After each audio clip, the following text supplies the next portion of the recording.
Hello friends, I am Bhavna. Welcome to my channel Bhavna Commerce Classes. UGC net के regarding हम preparation कर रहे हैं. जो अपना सेकंड चैप्टर होने जा रहा है आज, वो होता है अपना फैमा.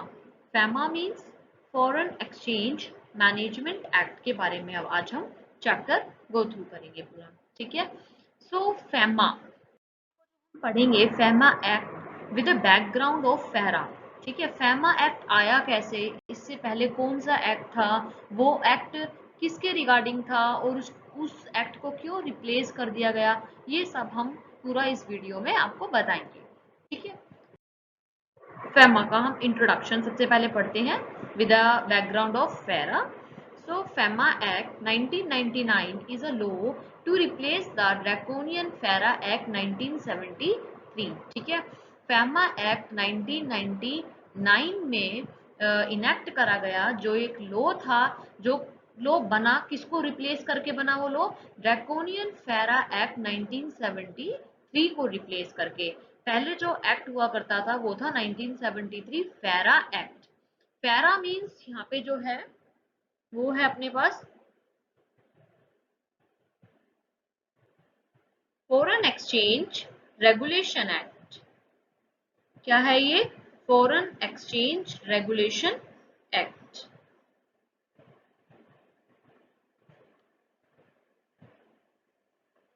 ठीक है. फेरा कब बना था? 1973 में बना था. ठीक है.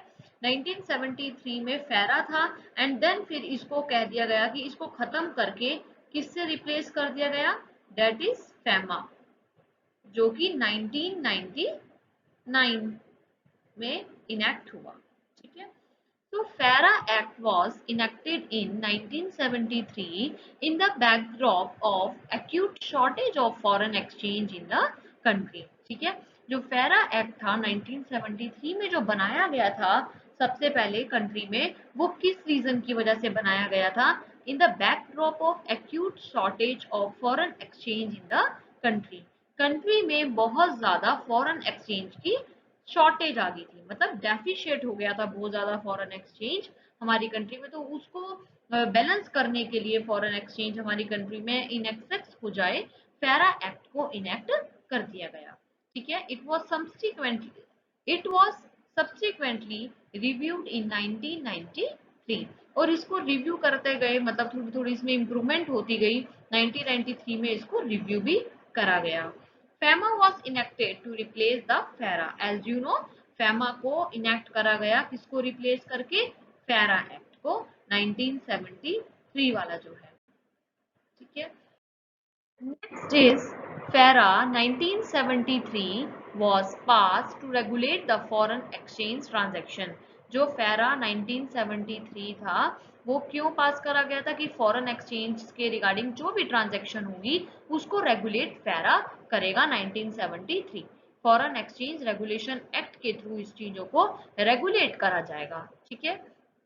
Main objective of the act was to regulate the certain aspect of the conduct of business outside the country by Indian companies and in India by the foreign companies. इसका जो मेन ऑब्जेक्टिव था वो यही था कि जो business हमारी country में हो रहे हैं, मतलब इंडियन कंपनी ने जो बिजनेस आउटसाइड इंडिया कर रखे हैं और जो हमारी कंट्री में फॉरेन कंपनीज के थ्रू बिजनेस कंडक्ट हो रहे हैं, उन सब चीजों को रेगुलेट करता था फेरा. जब सब अमेंडमेंट टू द फेरा वॉज मेड इन 1993, मैंने आपको बताया 1993 में इसको रिव्यू करा गया, इसमें कुछ अमेंडमेंट्स डाली गई in the economic liberalisation because of the. अब मैंने आपको बताया था एक चीज पहले भी, आगे मैं आपको पढ़ाऊंगी जब ग्लोबलाइजेशन करेंगे. एलपीजी का इंट्रोडक्शन हुआ 1991 में. ठीक है. एलपीजी में क्या था अपने पास? लिबरलाइजेशन, प्राइवेटाइजेशन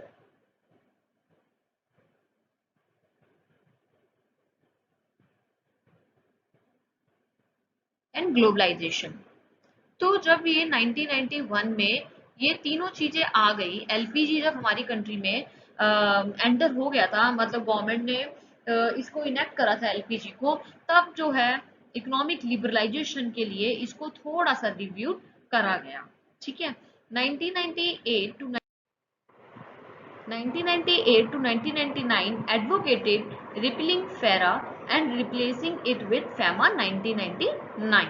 ठीक है, finally the FAMA came into effect from 1 Jan 2000 से इसको फाइनली ये इफेक्ट में आ गया। ठीक है, इसको एक तरीके से लागू कर दिया गया, तब से ये इफेक्ट आ गया था 1 Jan 2000 में। तो एग्जाम के व्यू पॉइंट से आपको ये बहुत जरूरी है, पता होना चाहिए कि फेमा केम इनटू इफेक्ट कब आया था, 1 Jan 2000 में इनएक्ट, मतलब इन इफेक्ट आ गया था। इनएक्ट तो ये 1999 में ही हो गया था। ठीक है, और इसको फेमा को किसने रिप्लेस करा था, फेरा ने रिप्लेस करा था। ठीक है, फेरा एक्ट 1973 वाला जो है। ठीक है, और इसका क्या काम था, फॉरेन एक्सचेंज को, फॉरेन एक्सचेंज ट्रांजेक्शन जो भी हो रही हैं उनको रेगुलेट करने का काम था फेरा का। तो आपको ये सब चीजें एग्जाम के व्यू पॉइंट से पता होनी चाहिए। ठीक है, और हम आगे जब मतलब थोड़ा बहुत सिलेबस हमारा कवर अप होगा, उसके बाद हम एमसीक्यूज भी कवर करेंगे ज्यादा से ज्यादा। ठीक, नेक्स्ट अब हम पढ़ेंगे थोड़ा सा और इसके बारे में, फॉरेन एक्सचेंज रेगुलेशन एक्ट 1973 के बारे में। फेरा वॉज इनेक्टेड इन सितंबर 1973 में ये इनेक्ट हुआ, और इनफोर्स कब हुआ ये, 1 Jan 1974 में। दोनों में एक सिमिलैरिटी ये है कि वो जो हुआ वो 1 Jan को ही हुआ, वो भी 1 Jan को, ये भी 1 Jan को, बट वो 2000 में हुआ, ये 1973 में हुआ। ठीक है, the idea was to regulate the foreign payments, regulate the dealings in foreign exchange and securities, and conservation of the foreign exchange for the nation। ये सब चीजों को रेगुलेट करता था, जो मैं आपको पहले भी बता चुकी हूँ। अब इसमें जो ये बहुत इंपॉर्टेंट पॉइंट है, ये है एक्सपर्ट ने इसको बोला कि that is called the draconian act. अब ड्रैकोनियन एक्ट का मतलब क्या होता है, ड्रैकोनियन एक्ट का मतलब ये था कि अगर कोई भी पर्सन, इसमें जो रूल्स हैं, जो भी प्रोविजंस बनाए गए हैं, अगर उन प्रोविजंस को ब्रेक करता है, उन एक्ट्स को फॉलो नहीं करता है, इनके रूल्स और रेगुलेशन को जो इसमें लिखे गए हैं फेरा में, तो उसको हम क्रिमिनल ऑफेंस मानते हैं। क्या मानते हैं, क्रिमिनल ऑफेंस मानते हैं। और जिस पर्सन ने या जिस भी कंपनी ने इसको ब्रेक डाउन करने की कोशिश करी है, तो उसको क्या होती थी, imprisonment.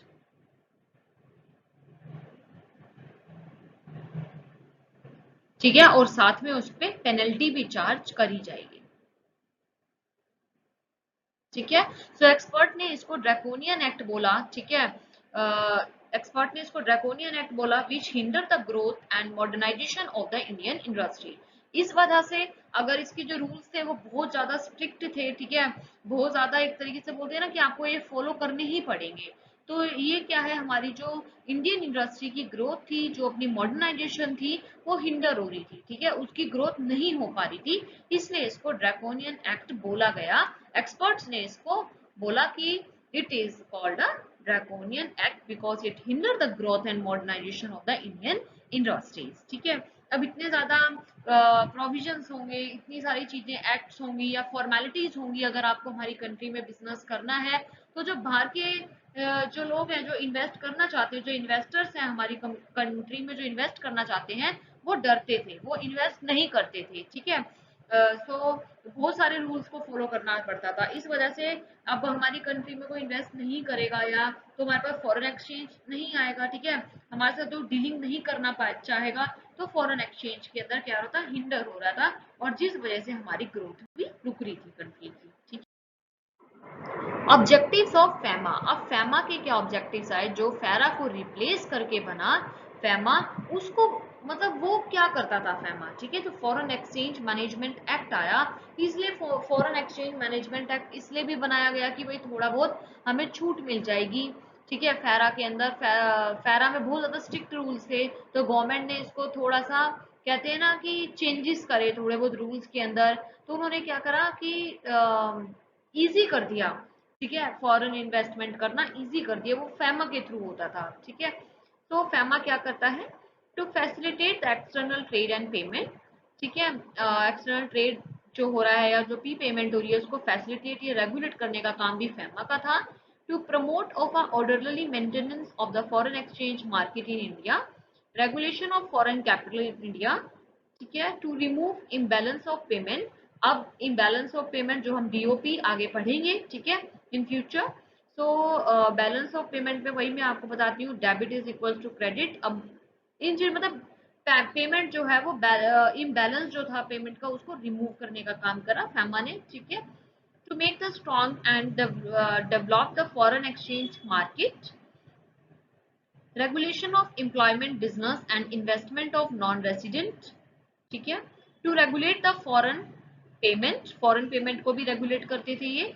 The new law is more transparent in its application. इसकी एप्लीकेशन में जो ये न्यू लॉ था, ये मोस्ट ट्रांसपेरेंट लॉ था।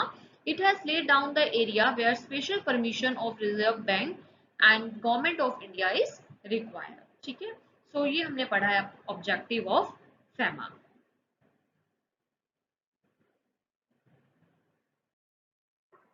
तो now there is a provisions of FEMA. FEMA की कुछ प्रोविजंस हैं, ठीक है।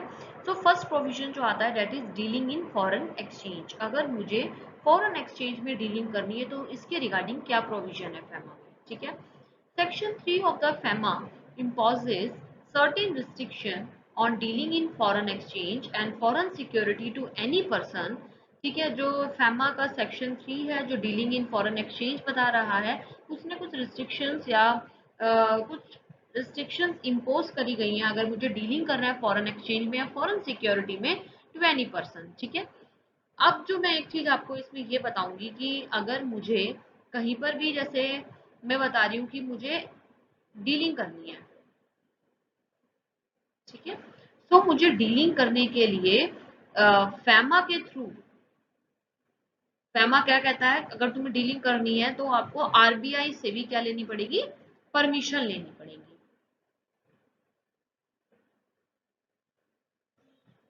ठीक है। सो यही बता रहा है ये, except as provide in act or with a general or special permission of the Reserve Bank, no person shall, ठीक है। परमिशन लेंगे हम अगर हमें आरबीआई से, कोई भी person, no person shall dealing in or transfer any foreign exchange to any person not being an authorised person, ठीक है। अगर कोई ऐसा है जिसने एथोराइज्ड पर्सन कौन होगा यहाँ पे, आरबीआई ने जिसको एथोराइज नहीं करा हुआ है, ठीक है। आप किसी भी नॉन एथोराइज पर्सन के साथ डीलिंग नहीं कर सकते हो, ठीक है। ना तो उनके साथ डीलिंग कर सकते हो, ना ही आप फॉरेन एक्सचेंज या फॉरेन सिक्योरिटी को ही ट्रांसफर कर सकते हो उस पर्सन को, जो कि क्या है, not being an authorised person, ठीक है। Third one, second one is make any payment to or for the credit to any person resident outside India. और ना ही आप कोई पेमेंट करोगे जो पर्सन रेसिडेंट आउटसाइड इंडिया है, जो बाहर के रहने वाले हैं, ठीक है।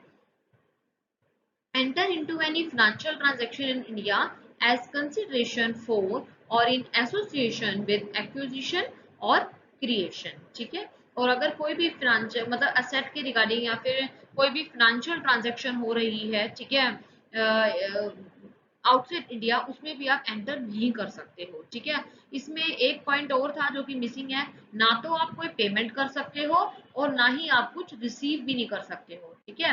रिसीव भी कुछ नहीं करेंगे आप उससे, ठीक है। तो जो कौन नॉन एथोराइज्ड पर्सन है उससे हम कोई भी चीज रिसीव भी नहीं करेंगे, ठीक है। That is dealing in foreign exchange, ये हमारा पहला प्रोविजन है।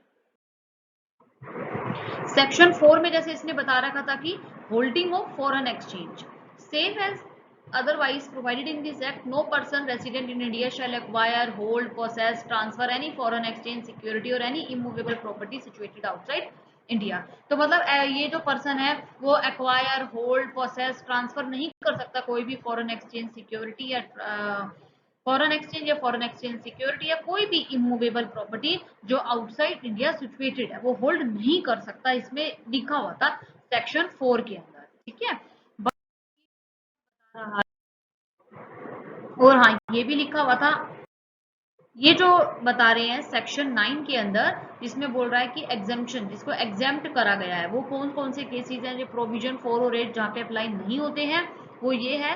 सबसे पहला आता है possession of foreign currency or foreign coins by any person up to such limit as a Reserve bank में स्पेसिफाइड।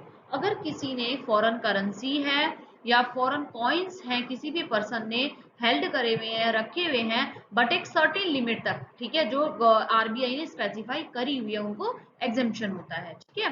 कोई भी फॉरेन करेंसी या फॉरेन कॉइन आउटसाइड इंडिया के वो इन्होंने अपने पास हेल्ड करके रखे हुए हैं, जो कि एक पर्टिकुलर लिमिट है जो रिजर्व बैंक ने सेट कर रखी है, उसमें उनको क्या मिलती है, एग्जेम्पशन मिलती है।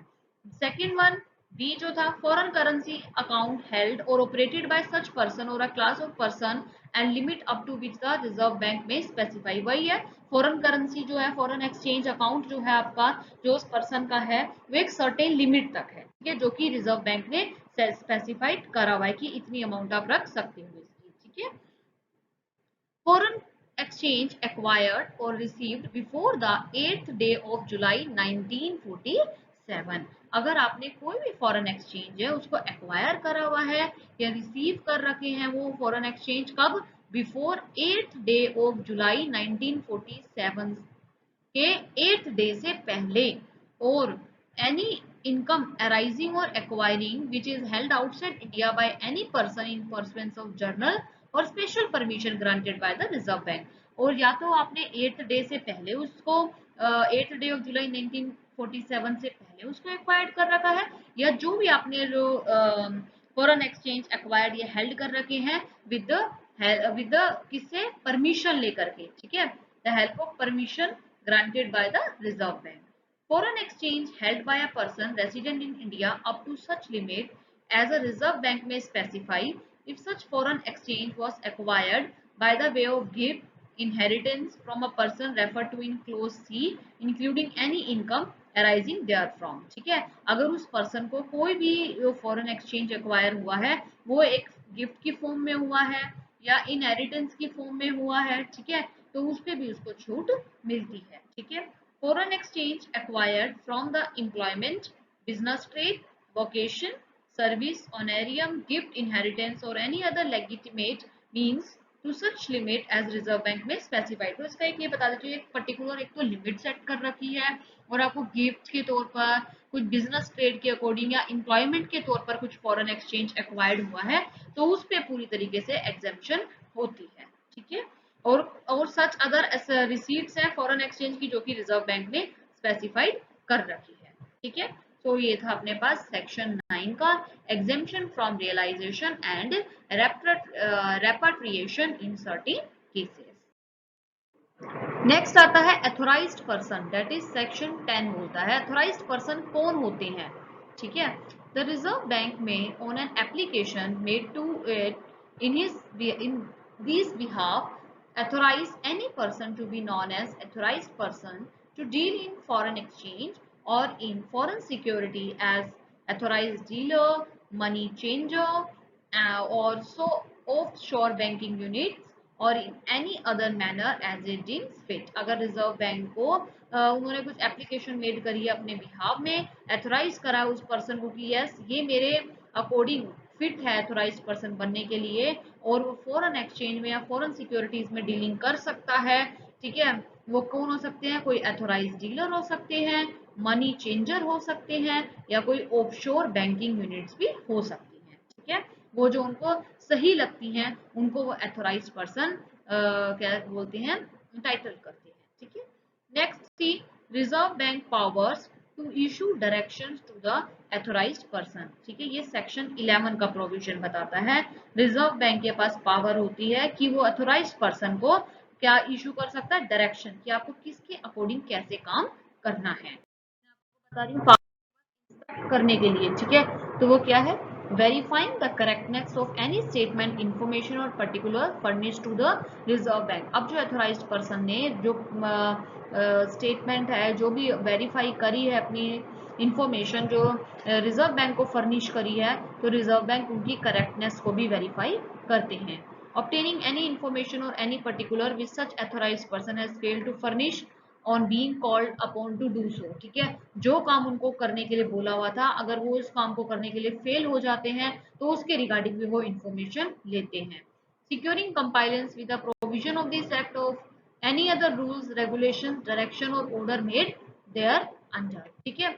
नेक्स्ट आता है इसके अंदर, नेक्स्ट कॉन्ट्रावेंशंस एंड पेनल्टीज। अगर कोई भी person according to the provision of this act ठीक है, रूल रेगुलेशंस नोटिफिकेशन के अकॉर्डिंग काम नहीं करता है, ठीक है, और उन कंडीशंस को फॉलो नहीं करता है, ठीक है, to which an authorisation is issued by the Reserve Bank, ने जो अथॉरिटीज इशू कर रखी हैं, ठीक है, तो वो क्या होता है, लाइबल होता है पेनल्टी के लिए up to the thrice the sum involve in such contravention, जिस कॉन्ट्रावेंशन में जो अमाउंट इन्वॉल्व हुई है उसका 3 गुना पेनल्टी चार्ज करनी पड़ती है, where such amount is quantifiable, और up to ₹2 lakh where the amount is not quantifiable, ठीक है, अगर जहाँ पे अमाउंट क्वांटिफेबल है, कैलकुलेटिव है, तो उसका 3 गुना, और अगर क्वांटिफेबल नहीं हो पा रही है तो अप टू द ₹2 लाख वो देगा ही देगा। And where such contravention is a continuing, अगर तब भी वो चलती ही जा रही है बोलने के बाद भी, तो further penalty may be extend to ₹5,000 for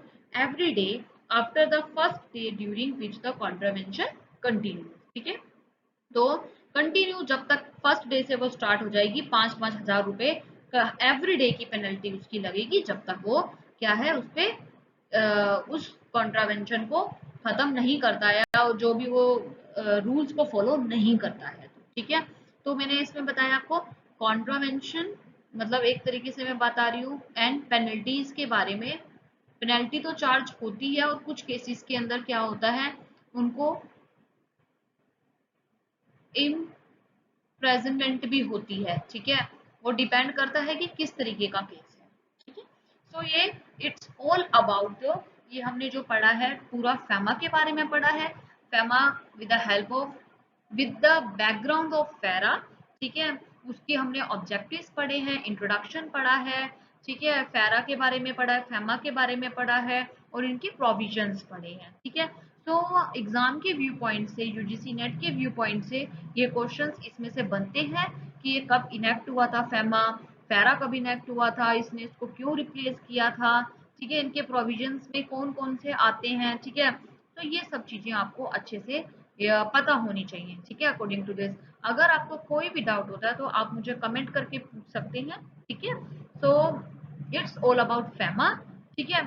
so guys, अगर आपको वीडियो पसंद आती है तो please like share and subscribe my channel, और अगर आपको कोई भी डाउट होता है तो प्लीज आप मुझे कमेंट करके पूछ सकते हैं, ठीक है, रिगार्डिंग यूजीसी नेट और रिगार्डिंग द टॉपिक। अगर आपका कोई भी कॉमर्स से रिलेटेड कोई भी डाउट है तो प्लीज आप मुझे मैसेज करें, ठीक है, और मैं अपनी इंस्टाग्राम आईडी जो है वो भी इसमें डाल दूंगी इस बारी डिस्क्रिप्शन बॉक्स में, आप उसमें जाकर भी मेरे से पूछ सकते हैं कुछ भी मैसेज करके, ठीक है।